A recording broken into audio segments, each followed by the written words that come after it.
Ce programme vous est présenté par la région Grand Est. Le Crédit agricole Alsace-Vosges au service de nos territoires et de ceux qui y vivent.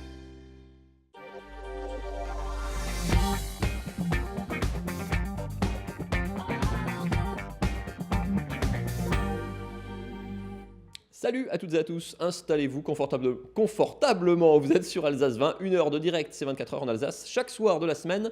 On va parler de cinéma ce soir avec un film français complètement déjanté, ça s'appelle Rebelle. Son réalisateur Alan Mauduit sera avec nous, ça sort mercredi prochain, c'est ce soir à Strasbourg, en avant-première à l'UGC Ciné-Cité, c'est à découvrir tout à l'heure. On va parler voyage, Emmanuel Monod, comme chaque vendredi, vous emmène un petit peu à travers le monde direction Londres, vous le voyez sur ces images, tous ses coups de cœur, tous ses bons plans pour rejoindre la capitale anglaise depuis l'Alsace, ce sera tout à l'heure. Et puis comme il va faire un temps londonien et anglais ce week-end en Alsace, les bons plans de Célia, tout ce qu'il faut voir et faire en Alsace ce week-end devant votre télé ou en sortant, ce sera tout à l'heure avec Célia.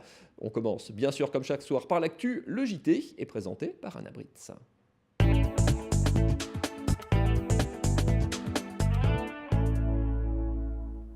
Bonsoir à tous et dans l'actualité ce soir, une unité de recyclage de métaux.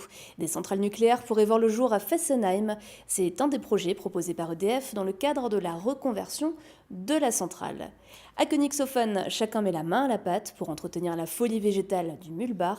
Cette aire de jeu naturelle créée par des habitants du quartier accueille jusqu'à demain des bénévoles sur un chantier participatif. Et puis en cette journée internationale des droits des femmes, nous nous sommes intéressés à l'orchestre L Symphonique, un orchestre 100% féminin qui propose ce soir à Guebwiller un concert dédié exclusivement aux compositrices. Mais pour commencer, en bref, la dégradation de la stèle de l'ancienne synagogue de Strasbourg samedi dernier n'était pas un acte antisémite. C'est une voiture qui l'a heurté, conduite par un Strasbourgeois qui sortait de boîte de nuit. C'est la conclusion de l'enquête menée par les policiers de la sûreté départementale du Bas-Rhin. L'auteur des faits sera jugé pour délit de fuite et défaut de maîtrise de son véhicule. L'après Fessenheim se prépare. Une fois les réacteurs arrêtés et en marge des travaux de déconstruction, une unité de recyclage des métaux issue du démantèlement des centrales nucléaires pourrait voir le jour. C'est EDF qui l'a annoncé ce matin lors d'une conférence de presse. On écoute tout de suite le directeur de la centrale de Fessenheim. Il est au micro de Marine Zis. C'est quand même un territoire qui a soutenu notre activité pendant plus de 40 ans. Donc le groupe est attaché à pouvoir donner un signal fort. Et donc le groupe EDF a proposé d'installer une unité de valorisation des métaux. Alors pas sur le site actuel de la centrale de Fessenheim, puisqu'encore une fois, je vous dis, il y aura des activités industrielles et on ne peut pas rajouter une autre activité à la déconstruction. Par contre, sur des terrains que l'on a, qui sont adjacents à la centrale, au nord, on pourra très bien installer, comme d'ailleurs on a proposé d'installer une usine photovoltaïque, de panneaux photovoltaïques, mais on pourra aussi rajouter une unité de valorisation des métaux. Alors ces métaux, ils sont issus des centrales nucléaires, c'est par exemple des gros composants comme les générateurs de vapeur, qu'on se propose, comme on le fait dans notre filiale Cyclife en Suède, de finalement réduire par fusion pour pouvoir finalement éliminer la partie qui concentre le maximum de radioactivité. Et dans ce cadre-là, il y a certaines contraintes qui doivent être levées, notamment réglementaires, où on souhaite bénéficier de la réglementation européenne, comme en Allemagne, qui définit finalement un seuil de radioactivité en dessous duquel on considère que ce n'est pas un déchet radioactif. Voilà, et donc on peut réutiliser, faire du recyclage des métaux si finalement ces métaux ont une très très légère radioactivité. Le réacteur numéro 1 de la centrale de Fessenheim doit être arrêté dans un an, en mars 2020, le numéro 2 quelques mois plus tard. Comment sécuriser les déplacements des femmes en ville la nuit ? Dans les bus de Strasbourg, elles pourront prochainement expérimenter l'arrêt à la demande après 22 heures. Plus d'explications tout de suite avec Alain Fontanel, premier adjoint au maire de Strasbourg et président de la CTS. Il est au micro de Fanny Kunz. Le harcèlement dans la rue, les femmes en sont les premières victimes, et notamment le soir. Et un certain nombre de villes, notamment Nantes, Bordeaux, mais aussi en Île-de-France, ont commencé à expérimenter la possibilité donnée aux femmes, après 22 heures, de demander au chauffeur de s'arrêter entre deux arrêts pour réduire le temps de trajet à pied entre le moment où je descends du bus et le moment où j'arrive à ma destination ou chez moi. C'est permet de réduire l'insécurité et de réduire le harcèlement de rue pour les femmes. Et donc on va d'ici quelques semaines expérimenter ce dispositif, le droit de s'arrêter entre 2 arrêts pour les femmes le soir à partir de 22h sur la ligne 14 qui va du Neuf au centre-ville. Après, nous l'étendrons, et en particulier bien sûr aux e-bus qui sont les bus de nuit. Et transports en commun toujours. D'ici la fin d'année, des bus électriques circuleront entre la gare de Strasbourg et le Parlement européen. Des bus fabriqués en Alsace à Reichshofen et Angenbieten par Alstom. Fanny Kunz.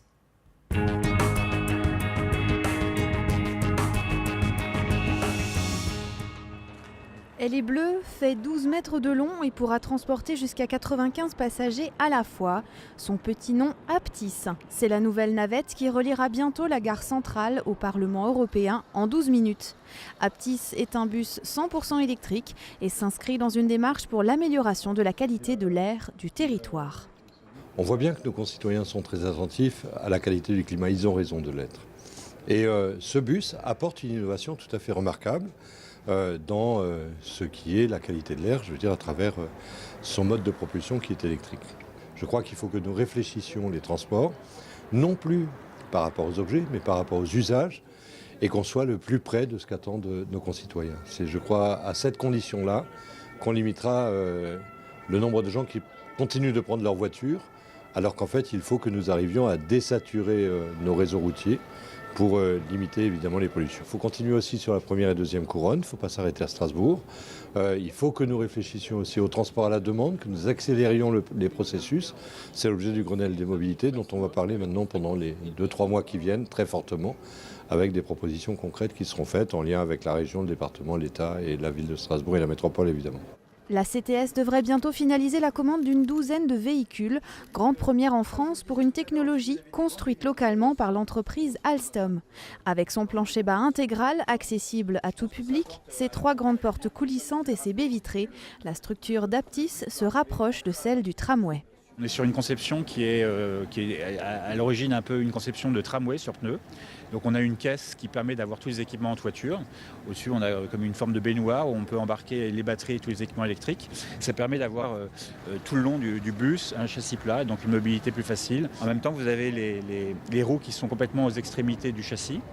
Ça veut dire que vous avez aujourd'hui un bus qui a un balayage moindre par rapport à un bus conventionnel, mais en même temps qui peut arriver ancrable le long d'un trottoir. Donc il y a également un avantage en termes d'insertion urbaine. Un certain nombre de petits sujets qui font qu'on a un produit qui est à la fois entre un bus donc un système sur pneus, mais en même temps une image et un niveau de confort qui se rapproche aussi du tramway. Alors que les transports contribuent fortement à la pollution urbaine, la ville de Strasbourg veut anticiper les mobilités futures en réfléchissant à l'acquisition de véhicules à hydrogène.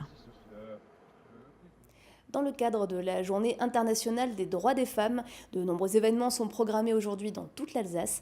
Et nous avons choisi de nous intéresser au concert qui se déroulera ce soir au Dominicain à Guebwiller. L'orchestre des L symphoniques proposera un répertoire exclusivement consacré aux compositrices. L'occasion de découvrir ce collectif 100% féminin, chef d'orchestre comprise, lors de leur dernière répétition hier soir, Marine Zis.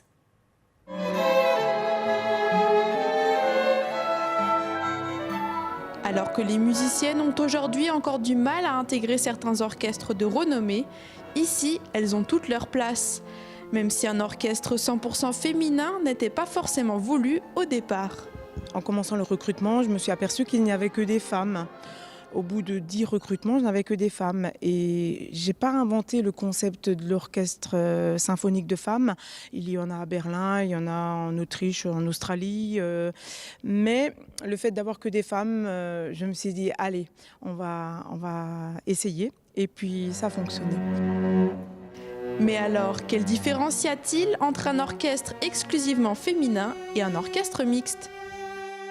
Il n'y a peut-être pas de différence entre une manière de jouer d'homme ou de femme. Il y en a peut-être qui disent des fois ça, mais moi je trouve pas. On peut penser qu'entre femmes, on ne s'entend pas forcément bien ou on se prend le chou. Et ce n'est pas du tout le cas avec les L. Il y a une super ambiance. Après, je crois que pour tout musicien, c'est une fierté de pouvoir jouer et d'être en orchestre. Donc quel qu'il soit féminin ou multisexe, il n'y a aucun souci tant qu'on fait de la musique.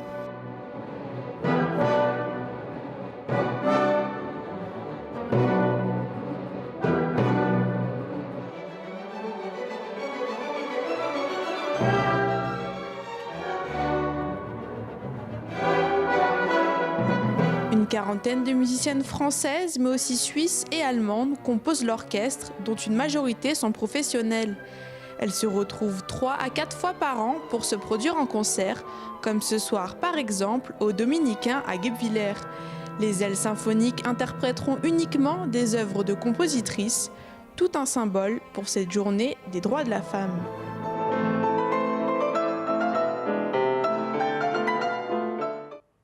Ça pousse aux Folies végétales du Mulbar, créée il y a quelques années par l'association Evive d'Alsace. Cette aire ludique de Königshofen a besoin d'un peu d'entretien. Des bénévoles se retrouvent donc depuis ce matin sur le chantier. Ça se passe jusqu'à demain. Adeline Piron.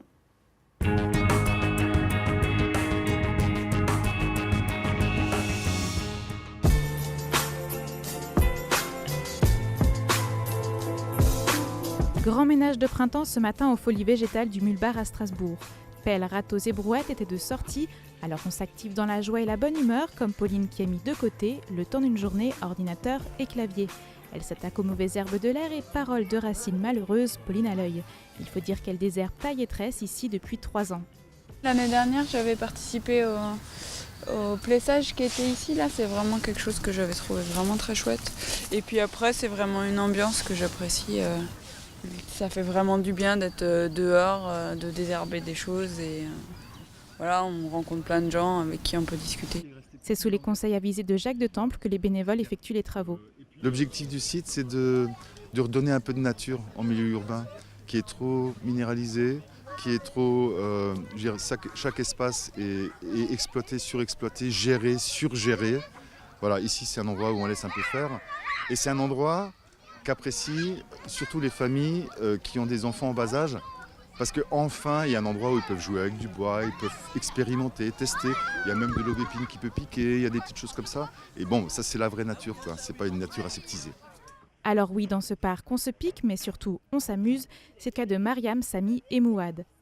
Je suis venue regarder la nature. Et là-bas, là où il y a beaucoup de bois, j'ai trouvé un escargot. On aime bien découvrir les insectes, on aime bien construire les haies. Les élèves de l'école Éléonore participent à un projet environnemental.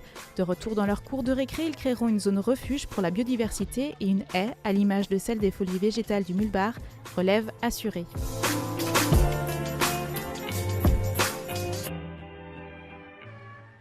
Et on termine ce JT comme chaque soir avec l'image du jour d'Oliviane. En cette journée des droits des femmes, le réseau Mampreneur publie plusieurs chiffres intéressants. On apprend que les femmes ne représentent que 27,3% des dirigeants d'entreprises en France, contre 72,7% d'hommes, ou encore que 40% tout de même des entreprises individuelles ont été créées par des femmes en 2015. C'est dans le sud-ouest, mais aussi dans le Grand Est, que la part des femmes est la plus importante que la moyenne nationale. Mampreneur est la contraction de maman et entrepreneur, et près de 4000 femmes chefs d'entreprise en sont membres. Le réseau possède 2 antennes en Alsace. Merci beaucoup Anna pour ce JT et ces infos. On va accueillir les invités de la deuxième partie de cette émission. Emmanuel Monod qui vous emmènera à Londres dans un instant, tous les bons plans, tout ce qu'il faudra savoir. Célia Mérimèche qui vous a concocté votre programme du week-end. Et Alan Mauduit, réalisateur de Rebelle, un film qui sort en salle ce mercredi, le 13, en avant-première à l'UGC Ciné-Cité de ce soir. Installez-vous toutes et tous confortablement. On parle de tout ça juste après la météo de votre week-end. C'est pas génial. Venez découvrir et essayer le nouveau SUV C5 Aircross dans nos concessions Car Revenu à Colmar, Célestat, Haguenau, Saverne et Sarrebourg.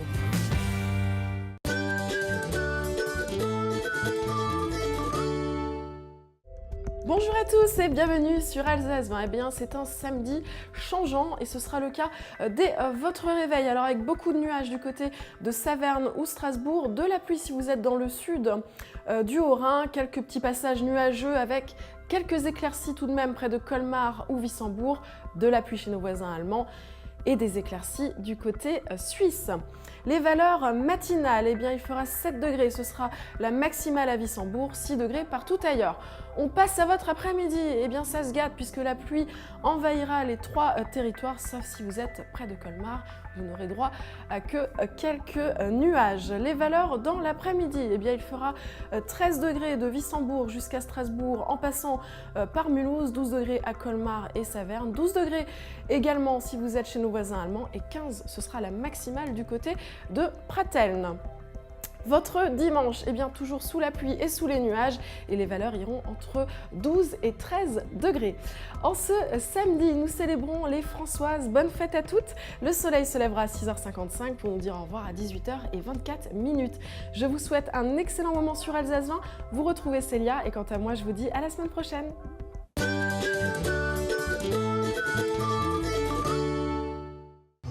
Venez découvrir et essayer le nouveau SUV C5 Aircross dans nos concessions Car Revenu à Colmar, Célestat, Haguenau, Saverne et Sarrebourg. Et on va parler cinéma dans ce 24 heures en Alsace avec Alain Meluy. Bonsoir. Bonsoir. Réalisateur de Rebelle, un film qui sort en salle ce mercredi. Tant pis pour l'objectivité journalistique, j'ai adoré ce film complètement déjanté. On vous montre la bande-annonce dans un instant, vous allez voir, c'est original et particulier. Vous avez un sacré trio d'actrices avec Cécile de France, Yolande Moreau et Audrey Lamy. Comme c'est la journée de droits des femmes, vous leur avez donné carte blanche et vous assurez tout seul la promo. J'aurais beaucoup aimé leur poser la question, mais vous pouvez répondre à leur place. Je pense qu'elles se sont bien éclatées dans ce film. Je crois aussi qu'elles se sont bien éclatées, ouais. Et j'ai eu beaucoup de chance d'avoir ces trois stars à mes côtés.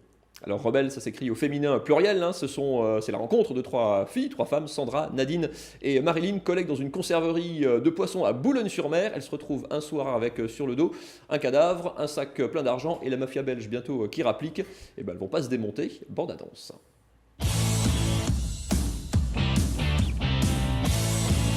Question diplôme, je vois un brevet des collèges, une formation en coiffure, question expérience professionnelle, Miss Nord-Pas-de-Calais. Waouh! Je viens pour la X. Maman, pourquoi on n'achète pas la Mini? Non, on n'a pas les moyens. Bah si t'achetais moins de drogue aussi. Tu vas dégager, oui?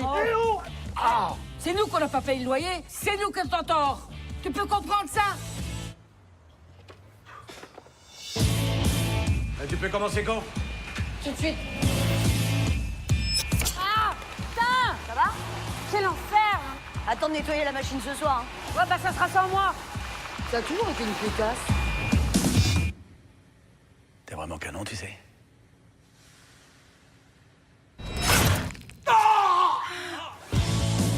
Donnez-moi mon sac! Il y a combien là-dedans?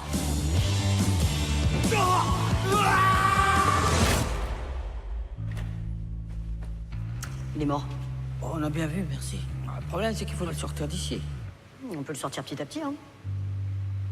Bah quoi? C'est notre boulot de faire des boîtes. Jean-Mi ou un macro, c'est pareil, non?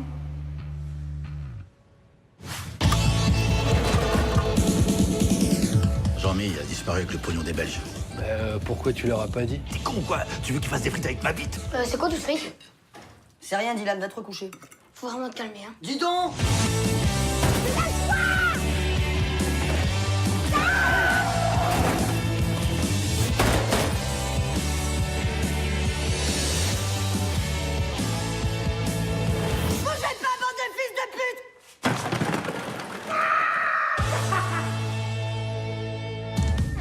Et ça s'explique comme ça pendant 1h30 à coups de pelle dans la tronche, de filles qui tiennent des fusils, de boîtes de conserve et de barésie. C'est Tarantino chez les Deschiens, c'est complètement déjanté et donc délicieusement jubilatoire. C'était un drôle de pari quand même pour un premier film en solo en plus. Hein. Ouais, c'est un film dans le... Bah, disons que, voilà, auparavant j'avais fait Vilaine et Kaboul Kitchen avec mon partenaire de toujours, Jean-Patrick Bénès. Et là, ce film-là, je voulais y aller tout seul parce que j'avais envie de mettre dedans tous mes kiffs d'enfants, d'ados, d'adultes. Voilà, et j'ai fait, c'est mon premier film et en solo, et j'ai fait comme si c'était le dernier, donc j'ai tout lu. Il y a ce côté feu d'artifice un peu jubilatoire. Il y a cette idée vraiment de vouloir, dans ce rythme, dans les clins d'œil, d'avoir cette pétillance quelque part. Oui, en fait, c'est l'histoire qui impose ça, en fait. C'est-à-dire qu'à partir du moment où j'ai eu cette histoire, cette idée de film il y a 5 ans, que j'ai eu en regardant une boîte de thon. Et quoi, ça part de peu. En me demandant combien il en faudrait pour loger un cadavre dedans. Donc la réponse est dans le film. Et donc, elles sont pas très rassurées pour le coup. C'est vrai que vous faites un peu peur quand même. Mais sinon, ça va. Non, mon psy dit que je peux maintenant sortir en liberté sans aucun problème. Quoique Strasbourg, mais ça me rappelle des trucs. Non, donc voilà, donc à partir de là, je savais que c'était des ouvrières qui allaient être au centre de l'histoire, et à partir de là, on sait que, puisqu'on prend des personnages ordinaires et qu'on les embarque dans une aventure extraordinaire, on est complètement obligé de tenir à ces personnages. Donc du coup, comment réagissent des ouvrières à chaque moment d'une intrigue policière, enfin d'une intrigue, on va dire, mafieuse, polardeuse, et où ça défouraille pas mal, on se demande toujours, oui, mais moi, c'est des ouvrières, c'est pas des truandes, c'est pas des femmes de repentis, c'est des ouvrières. Elles sont pas du milieu. Comment elles font, voilà, quelles solutions elles trouvent. Et c'est toujours des solutions qui sont a priori un peu inappropriées, mais finalement qui marchent pas mal parce qu'elles ont ce côté féminin, je pense aussi, d'avoir une espèce d'idée du bon sens tout le temps comme ça, et qui pour le coup surprend aussi finalement les méchants parce qu'ils n'ont pas du tout l'habitude qu'on réagisse de cette manière-là, quoi. Il y a eu cette volonté même dans le cadre global d'inscrire ça dans un milieu populaire, ouvrier, dans le nord de la France. Ça ressemble un peu à ce qu'on voit dans le cinéma anglo-saxon parfois justement. Exactement. C'est-à-dire que moi je désespère qu'en France, à chaque fois qu'on parle du milieu ouvrier, on fait un drame social. Et ce n'est pas du tout les habitudes anglo-saxonnes, puisqu'en fait les anglo-saxons, les américains, les anglais et autres prennent un personnage d'ouvrier et l'embarquent dans une comédie romantique, l'embarquent dans Tom Cruise dans La Guerre des Mondes, il va sauver le monde finalement, et donc voilà, il n'y a pas d'a priori, il n'y a pas cette espèce de... Nous, forcément, ce sera un drame social. Et donc j'ai voulu même aller tourner dans le Nord, aller tourner sur le terrain de ces films sociaux, pour dire aussi, après je suis pas là, je suis pas en croisade, hein, mais quand même pour montrer plutôt, et peut-être ouvrir un truc qui dit, voilà, on peut prendre des prolos, et je dis ça avec il y a beaucoup d'admiration dans ce terme, je viens de ce milieu-là, pour dire, voilà, on peut, parce que quand on est prolétaire, on se marre. J'ai eu une enfance heureuse, voilà. Les fins de mois sont un peu difficiles, mais bon, ça va quand même, quoi. Donc on n'est pas 24, 7 à se morfondre. Et donc voilà, il y a cette idée comme ça d'aller sur ce terrain-là et en même temps de proposer autre chose, de plus rock'n'roll, quoi. Voilà. C'est une impression très perso, mais je parlais de Tarantino. Je dis Tarantino chez les Deschiens, c'était un petit peu ça. Il y a des clins d'œil musicaux y compris, parce qu'il y a beaucoup de sons apportés à la bande-annonce. Il y a nombreuses versions de Bang Bang qu'on entend dans Kill Bill, version Parabellum, hein, du coup. Version Parabellum, groupe de rock français, hein, des années, jusqu'à aujourd'hui d'ailleurs, ou presque. Ouais. C'est juste un clin d'œil musical, ou il y a cette volonté d'aller un peu vers ce cinéma-là, un peu où on est capable de partir dans tous les sens et de casser les codes? En fait, c'est vraiment ce qu'on disait tout à l'heure. C'est vraiment mon film, c'est ma culture. Moi, je suis tombé dans le rock'n'roll quand j'étais tout petit. Je crois que j'ai dû voler aux prises uniques mon premier 45 tours d'ACDC à 9 ans. Donc voilà, mais j'avais pas d'argent de poche à l'époque. Donc voilà, bon, maintenant j'achète les disques et je ne télécharge jamais. Ah, c'est vous qui achetez des disques? Oui, j'achète toujours des vinyles, tout à fait. Et donc voilà, donc ça c'est vraiment quand j'ai vu que Tarantino prenait Bang Bang, je me suis dit merde, ça fait 15 ans que je connais cette version de Parabellum et que j'adore. Je me dis bah tant pis, je la mets quand même parce qu'en plus c'est un groupe français. C'est un groupe que j'écoutais moi dans les années 80 beaucoup. Je trouve qu'elle est sublime et elle est rock, c'est une magnifique cover. Voilà, et puis après, quand je suis allé chercher Ludovic Bourse, le compositeur du film, quand on vient le chercher aujourd'hui, il pense qu'on vient le chercher parce qu'il a eu l'Oscar pour The Artist. Et pour tout son travail sur OSS aussi notamment. Et je lui ai dit non, en fait je viens te chercher parce que tu faisais partie dans les années 80 de la scène underground rennaise du rock, dont Niagara aussi faisait partie d'ailleurs. Et je lui ai dit moi c'est ça qui m'intéresse, c'est ton passé de rocker, c'est l'avant. Donc voilà, donc avec Ludovic on a fait un petit retour vers le futur. On oublie, c'est vrai que souvent la dimension artistique dans les comédies françaises, là il y a quand même beaucoup de soins. On parlait de la musique, sur l'image aussi. Enfin voilà, on peut faire une comédie même qui part dans tous les sens et avec une vraie patte artistique qui est quand même, comme dit, pas le point fort de la comédie française habituellement.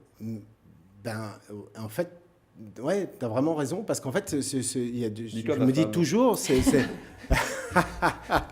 vais te dire, c'est vrai, c'est pas parce qu'on fait une comédie ou c'est pas parce qu'on fait un film français qu'il faut se faire chier visuellement, quoi. C'est-à-dire qu'il y a un moment où on peut, quoi, et Boulogne, en plus, Boulogne-sur-Mer, alors les peintres, moi j'ai rien inventé, hein. Je veux dire, si on va au Louvre, si on va dans tous les musées d'art moderne et même plus classique, on se rend compte que les lumières du Nord sont hyper exploitées par les peintres, les grands peintres, et la peinture flamande également, puisqu'on parle, tout ça c'est un peu la même côte finalement, quoi. Donc voilà, il y a matière à un paysage industrieux comme ça. C'est beau d'une certaine manière. Il y a une patine, il y a des choses, il y a du... Voilà, on sent le travail. Le travail est là, quoi, sur chaque mur, sur chaque grue, sur chaque bateau. Tout est là, quoi. Et donc, il y avait la matière, quoi. Oui, exactement. Et c'est vraiment une affaire de matière. Exactement, c'est une affaire de matière, au sens peintre pictural du terme, oui. Merci beaucoup. Alain Deluy, vous restez avec nous. Ça s'appelle Rebelle. C'est ce soir à l'UGC Cinécité de Strasbourg, mercredi sur vos écrans. Allez passer 1h30 absolument que je vous garantis jubilatoire. On va parler, on va traverser la Manche. On était à Boulogne. On vous emmène de l'autre côté de la Manche avec Emmanuel Monod. Maintenant.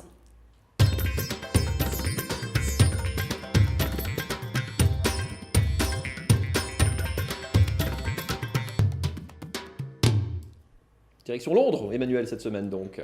C'est parti, yes, je voulais vous faire partager, alors je rentre juste de Londres, donc je voulais vous faire partager cette belle expérience que j'ai eue avec cette ville cosmopolite aux portes de l'Alsace. Oui, ça maintenant c'est devenu un modus. Alors, je vais vous parler de ces pubs anglais, bien évidemment, où vous pourrez boire une bonne bière avec un fish and chips, on est super bien accueillis, c'est vraiment très ambiance festive et très agréable. Alors, visiter Londres, c'est très facile. Pourquoi ? On va prendre un bus, un hop-on, hop-off pour faire un London City Tour. Ça vous permettra de faire tous les sites comme le Tower Bridge, l'abbaye de Westminster, où ont lieu tous les mariages royaux et princiers, le palais de Buckingham avec la relève de la garde, la tour de Londres, cette belle forteresse historique au bord de la Tamise, également le Shard, l'une des plus hautes tours d'Europe, plus de 300 mètres. Bref, les idées ne manquent pas. Alors, ce bus à ciel ouvert, c'est vraiment la formule idéale parce que, déjà pour se déplacer, apercevoir le London Eye, Big Ben, encore Hyde Park. Si on a un petit peu de chance, on y croise des écureuils. Ce tour vous permettra aussi d'avoir une vue d'ensemble, de descendre à chaque arrêt. Donc, c'est vraiment ça l'intérêt. On se dit, bah tiens, là, ça a l'air vraiment sympa ce quartier-là. On s'arrête, on descend. La navette repasse toutes les 30 minutes, donc c'est très facile d'y remonter à sa guise. On peut faire aussi des arrêts shopping chez Harrods. Vous adorez ça, c'est bien le shopping. Alors Harrods, c'est quoi ? C'est les galeries Lafayette londoniennes. Si le prix n'est pas affiché, c'est que c'est pas à la portée de votre bourse. Continuez votre chemin. Mais bon, ça en vaut le détour, c'est un petit peu mythique. Alors j'insiste, le bus comprend également la formule croisière. Sur la Tamise. Une demi-heure de croisière, on passe sous le Tower Bridge.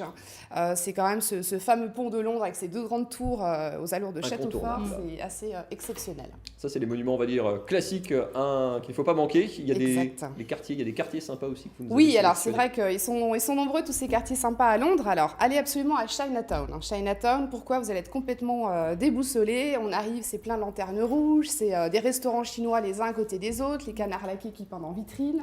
On se dit, attends, je suis à Londres ou je suis où là ? C'est un petit peu déroutant, c'est très animé. C'est situé en plein cœur de Soho, donc il y a vraiment rien à jeter. C'est un lieu incontournable de la ville. Prenez le temps de traverser donc toutes ces rues rouges et or. Allez dîner. Et un autre quartier incontournable, Piccadilly Circus, avec ses grandes enseignes lumineuses qu'on compare souvent à Times Square. Le petit conseil sympa, c'est d'y aller le soir parce que voilà, tout est allumé. C'est très sympa très convivial, très convivial. Le petit plus que vous nous avez sélectionné. Mon petit plus, alors on parle toujours des endroits très connus. Moi j'ai adoré un endroit dont on parle moins, c'est Bermondsey Street, dans le quartier de Southwark. Alors pourquoi j'ai envie de vous emmener là ? Parce que c'est des échoppes complètement décalées, c'est du street art, c'est des artistes. Il y a beaucoup de festivals également dans ce quartier-là, avec des groupes de musique, des stands de grillades. L'intérêt, c'est vraiment de regrouper, d'aller à la rencontre des Londoniens, qui, je le rappelle, sont vraiment très accueillants, toujours prêts à vous rendre service, à vous renseigner, à vous aider à monter une valise. C'est super quartier. Ça sort un petit peu des sentiers battus. Une bonne astuce ? Alors, la bonne astuce, le Borough Market à London. Vous savez que j'aime bien manger. Sortir et boire. Ça fait partie de la vie en tant que bonne épicurienne. Alors, qu'est-ce que j'ai envie de vous dire ? Immersion dans un marché local, c'est vraiment l'ambiance du vieux Londres. Vous avez le train qui passe en haut, vous avez plein de petits commerçants, des stands de viande, de légumes, de fruits, saveurs, odeurs à volonté. Vous mangez sur le pouces, des ciabatta au jambon de Parme, des cornets de crevettes citronnées, il y en a vraiment pour tous les goûts. Voilà, l'idée c'est vraiment toutes ces couleurs, toutes ces saveurs, toutes ces odeurs qui s'en dégagent et toujours à la rencontre des Londoniens qui sont super charmants. Les bons plans pour aller à Londres depuis l'Alsace. Et oui, aux portes de l'Alsace. Alors, c'est très simple. J'ai pris un vol au départ de Bâle-Mulhouse, un vol EasyJet. Vous arrivez à Gatwick, 1h15 de vol. Quand vous arrivez, j'ai pris un train jusqu'à Waterloo, 25 minutes de train. On arrive au cœur de Londres. Idéalement, le quartier de Blackfriars Road, où là, vous êtes en endroit stratégique, 10 minutes à pied de la gare de Waterloo.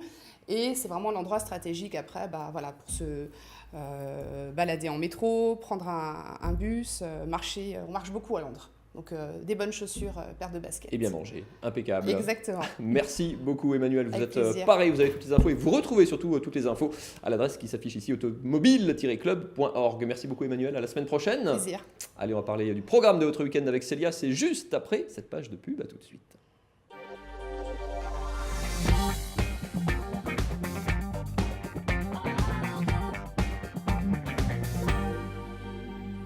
Et le programme de votre week-end devant votre télé ou dehors, c'est bien sûr avec Célia.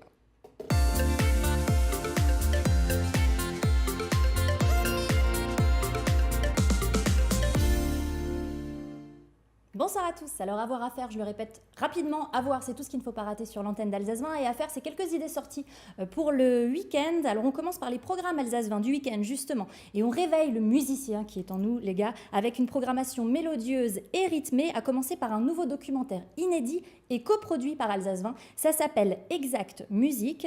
Alors c'est un documentaire comme je vous le disais qui suit le quotidien pendant 1 an de 3 élèves du conservatoire de Strasbourg qui terminent leur parcours de percussionniste. Ce film veut faire justement la chronique d'une année charnière, une année de concours, de récital avec une exigence absolue. C'est une année d'inlassable répétition, souvent solitaire, parfois en duo ou en quatuor, avec les professeurs, en tension, en rigueur, et aussi avec beaucoup de patience, il en faut. C'est une année où le doute pointe parfois le bout de son nez dans les moments de fatigue, au cœur de cet engagement devenu pourtant irrévocable. Ça s'appelle donc Exact Musique. C'est à découvrir samedi à 21h sur Alsace 20, également dimanche à 10h et 17h. On regarde un extrait. Ta, c'est tim pum ta. Tim pum ta. Ouais, Ouais. c'est ça. D'accord? Ok. Essayons ça.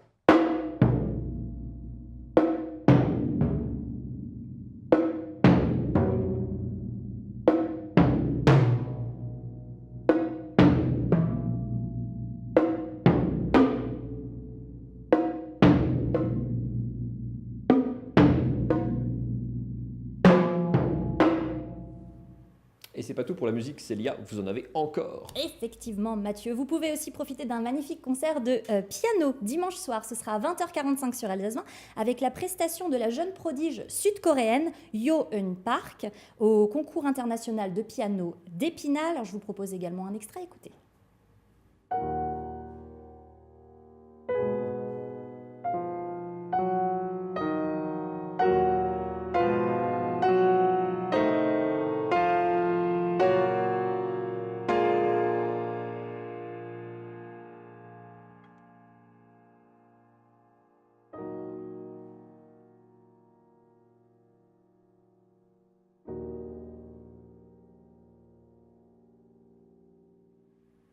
Impressionnant, hein, de concentration. Ça, Ouais. c'est pour la partie à voir ce week-end, à faire maintenant. À faire, on sort, on rigole un petit peu. La semaine dernière, je vous ai proposé un super spectacle dans le Haut-Rhin. Cette semaine, je vous emmène dans le Bas-Rhin, mais toujours pour un super spectacle.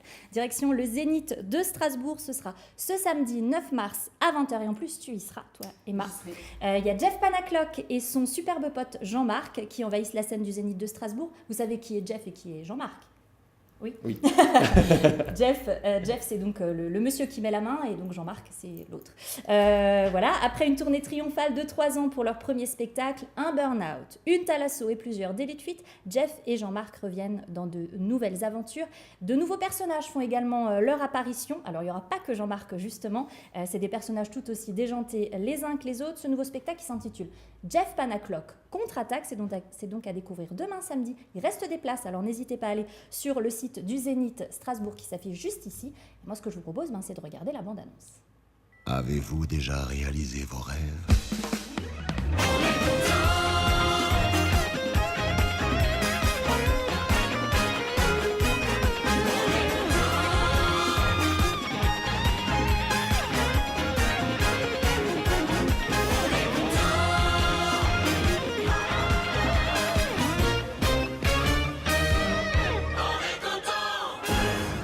bonus web pour finir, Célia. Oui, un bonus web et pas des moindres. Vous savez que j'adore venir avec mon petit lot de surprises, jouer la mère Noël, même quand c'est pas Noël. Alors rendez-vous sur nos réseaux sociaux, là, maintenant, tout de suite, sur Facebook. Ce qu'on vous offre, c'est un coffret pour 2 personnes pour le domaine du Hirtz à Wattwiller. C'est au programme, c'est rien que pour vous, un accès de 2 heures au spa, un kit spa avec brosse, savon, tout le tralala, une collation, un modelage sur lit flottaison avec massage pendant 20 minutes pour chacun. Rendez-vous sur nos réseaux sociaux et vous savez que vous retrouvez tout le temps plein de jeux concours, mais également l'info, les replays. Vous retrouvez Mathieu dans tous ses états. Aussi. Et voilà. Merci beaucoup Célia. Donc rendez-vous là maintenant, tout de suite. Merci beaucoup Emmanuel. On vous retrouve vendredi prochain. Direction la semaine prochaine. Surprise. Mais c'est pas elle-même. Alain Moby, merci beaucoup d'être venu sur Alsace 20 ce soir. On rappelle la sortie de Rebelle, c'est ce mercredi dans toutes les bonnes salles. Longue vie à ce film. Je souhaite plein de bonnes choses et je déjà pas voir la suite à découvrir très vite. Mais là, il faut courir à l'UGC Cinécité ce soir. Merci en tout cas d'être passé par l'Alsace aujourd'hui. Nous, la suite, c'est le magazine du Grand Est, notre coup d'œil hebdomadaire par-dessus les Vosges. J'aurai le plaisir de vous retrouver lundi. On parlera sport évidemment avec Marine Zis, Lionel Augier sera aux manettes. Et puis plein de bonnes choses. Les filles, bon week-end. C'est fini la fête. C'était aujourd'hui, c'est tout. Allez, il me reste à vous souhaiter une excellente soirée sur l'antenne d'Alsace 20. Salut.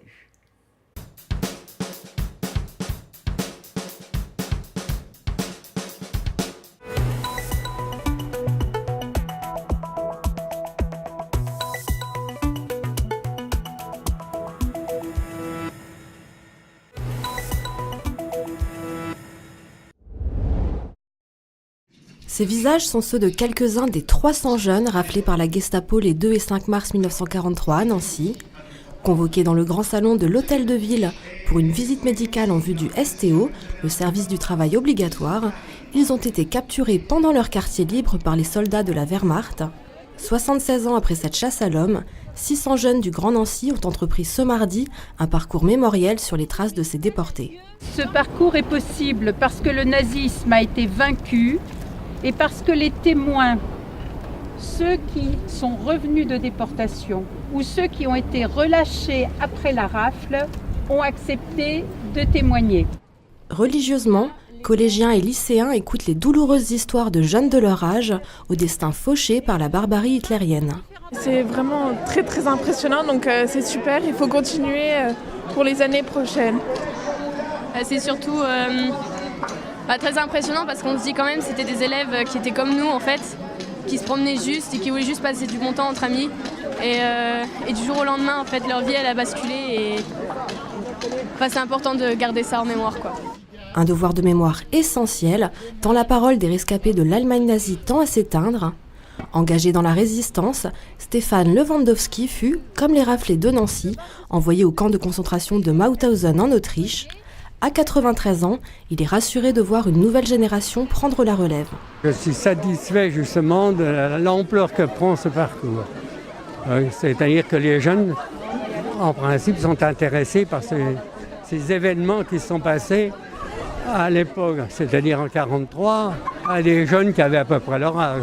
Depuis maintenant 10 ans, les jeunes nancéens rendent hommage aux personnes raflées et à toutes les victimes du nazisme. Une commémoration tristement d'actualité face à l'explosion des actes antisémites en France. Ces actes antisémites montrent qu'effectivement le travail de mémoire il n'est jamais fini, qu'en tout cas le résultat qu'on attend du travail de mémoire, il n'est jamais atteint complètement et que le sentiment qui peut faire basculer les gens dans l'horreur, ce qu'on a connu pendant la Seconde Guerre mondiale, c'est un sentiment qui peut toujours revenir. Unis face au repli identitaire, ces jeunes nancéens ont achevé cette cérémonie au son de la Marseillaise, élevant leur voix contre l'antisémitisme et toute forme de racisme.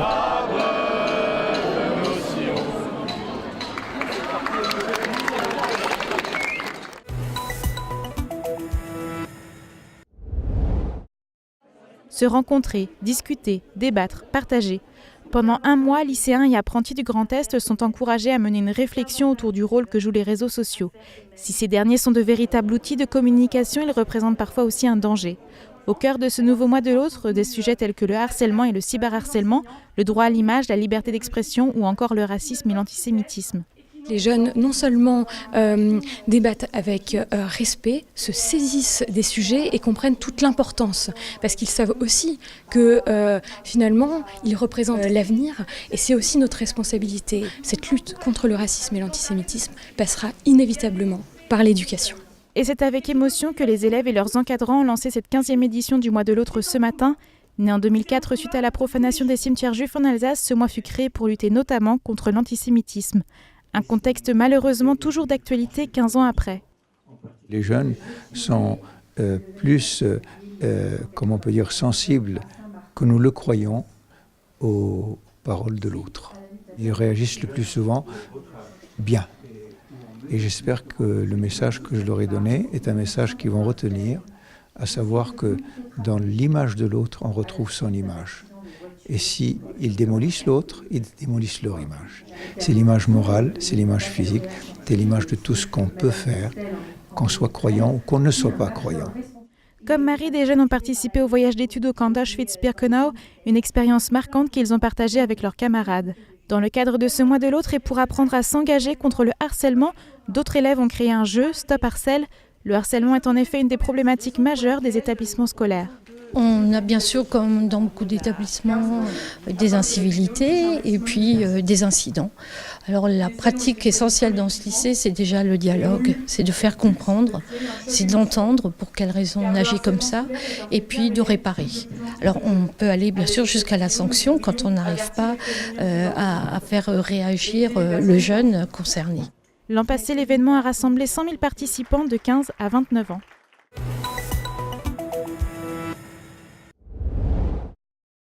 En octobre 2002, Jacques Chirac, alors président de la République, était venu inaugurer la médiathèque de Troyes. Le bâtiment porte aujourd'hui son nom. L'inauguration officielle a eu lieu en présence d'élus et d'anciens ministres de la Culture notamment. Une cérémonie sous forme d'hommage à l'ancien président de la République. C'est un honneur que la famille ait accepté que le nom de l'ancien président soit accolé à celui de la médiathèque. C'est bien de le faire de son vivant. Et c'est important de marquer la reconnaissance d'une période. Voilà, c'est une période. Jacques Chirac a été président de la République pendant 12 ans et il a présidé aux destinées d'un pays qui a garanti son rayonnement culturel et qu'en province, dans une préfecture comme la nôtre, on a été capable d'offrir ce type d'outils. Voilà, je pense que c'est une belle symbolique.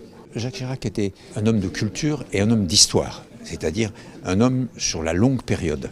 Et je pense que les médiathèques, les bibliothèques sont faites pour le public d'aujourd'hui, prendre en compte ce qui a été écrit, mais aussi naturellement des musiques, des disques, et faire en sorte qu'on inscrive notre vie contemporaine dans la période historique. Il faut toujours s'appuyer sur l'histoire et sur la culture. La famille politique de l'ancien président a découvert le lieu. Claude Chirac, sa fille, était également présente, un nouveau nom très symbolique selon elle. C'est beaucoup de joie et c'est surtout une grande joie pour mon père qui n'a pas pu faire le déplacement bien sûr, mais qui a été très ému quand François Baroin est venu lui annoncer le message fort que porte cet équipement à Troyes est au sens politique, au sens très haut du terme. C'est un message qui rejoint quand même les valeurs pour lesquelles Jacques Chirac s'est toujours battu, parce que c'est quand même un message d'un grand humanisme et d'un grand respect du dialogue des cultures et un grand respect des différences, puisque vous avez en même temps cette racine qui vous plonge dans l'histoire et dans votre passé, et cette capacité visionnaire de se projeter dans l'avenir. Donc je trouve que c'est intéressant. C'est pas un hasard, voilà, c'est pas un hasard que le nom de Jacques Chirac ait pu être donné à ce bâtiment-là pour ce qu'il est. L'objectif à travers ce nouveau nom est aussi d'établir un lien avec le musée du Quai Branly Jacques Chirac, situé à Paris. Des passerelles culturelles seront établies entre les deux structures et pourront prendre plusieurs formes.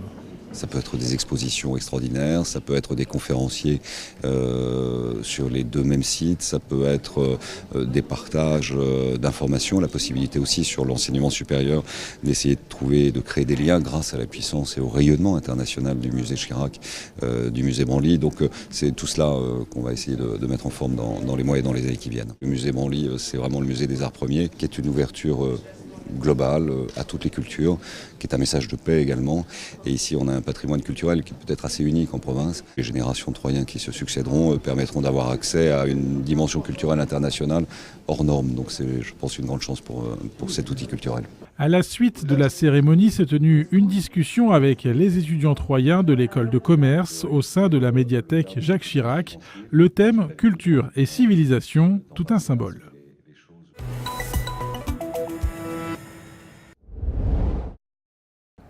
Dix ans, c'est la durée du contrat public qui lie désormais Evodia, établissement vosgien d'optimisation des déchets, et le groupe lorrain Citraval, son prestataire, filiale du groupe alsacien Schroll. Et c'est donc ensemble que leurs dirigeants ont posé vendredi, ou plutôt vissé les boulons d'une poutre en guise de première pierre, à Chavelot près d'Épinal. Ce chantier verra sortir de terre un centre de recyclage des déchets ménagers, vraisemblablement le plus moderne de France, avec des trieurs optiques dernière génération et des robots pour passer au crible notamment les sacs jaunes de la collecte sélective. Les collectes sélectives des Vosges se font en sacs jaunes, où vous avez donc vous retrouvez des bouteilles plastiques, des journaux, des revues, des magazines, des emballages, des boîtes métalliques. La première ligne de tri va permettre d'ouvrir ces sacs, de séparer la partie fibreuse de la partie creuse. Et ensuite, la deuxième ligne de tri va permettre, elle, de faire un tri très pointu des matières plastiques. Ce centre de tri pourra recycler dans un premier temps 30 000 tonnes par an de déchets issus de la collecte sélective. Et il emploiera 29 personnes, dont 22 du site de Razimont-Suez, qui avait signé le précédent contrat avec Evodia. Mais pour l'établissement vosgien, ce nouveau marché accordé au groupe Citraval va permettre de préparer l'avenir. L'extension des consignes de tri des plastiques, une obligation légale pour 2022. Aujourd'hui, dans les sacs jaunes, on vous dit ne mettez pas les pots de yaourt, ne mettez pas les films, ne mettez pas les barquettes en polystyrène. Ça sera fini dès que ce centre de tri sera opérationnel, puisque l'extension sera applicable. Donc, c'est-à-dire qu'on va demander à tous les habitants de trier toutes les résines plastiques des emballages. On pourra aussi également récupérer les bouchons plastiques et les mettre dans le process de tri. Et puis, quelque chose qui pourrait aussi évoluer, alors je ne vais pas donner de date parce que c'est pas encore acté, mais le centre de tri devrait être opérationnel pour récupérer les capsules aluminium de café. Sans oublier également les papiers du secteur bureautique. Le centre de recyclage de Chavelot sera opérationnel en septembre. Et inédit à la demande d'Evodia, il pourra ouvrir ses portes au public avec un circuit de visite et une salle pédagogique dédiée à la sensibilisation au tri des déchets.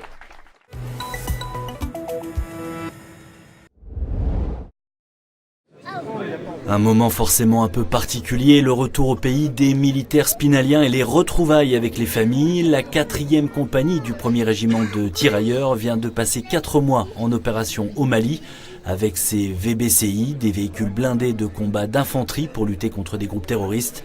Une mission extrêmement délicate, sans parler de l'éloignement, mais les soldats sont rentrés cette nuit. C'est une zone sensible, c'est une zone qui justifie qu'on continue à y déployer des troupes dans le cadre de l'opération Barkhane, aux côtés du G5 Sahel, donc des 5 pays qui forment cette force, aux côtés de l'armée malienne bien évidemment, puisque notre mission principale c'est d'appuyer l'armée malienne dans ce combat.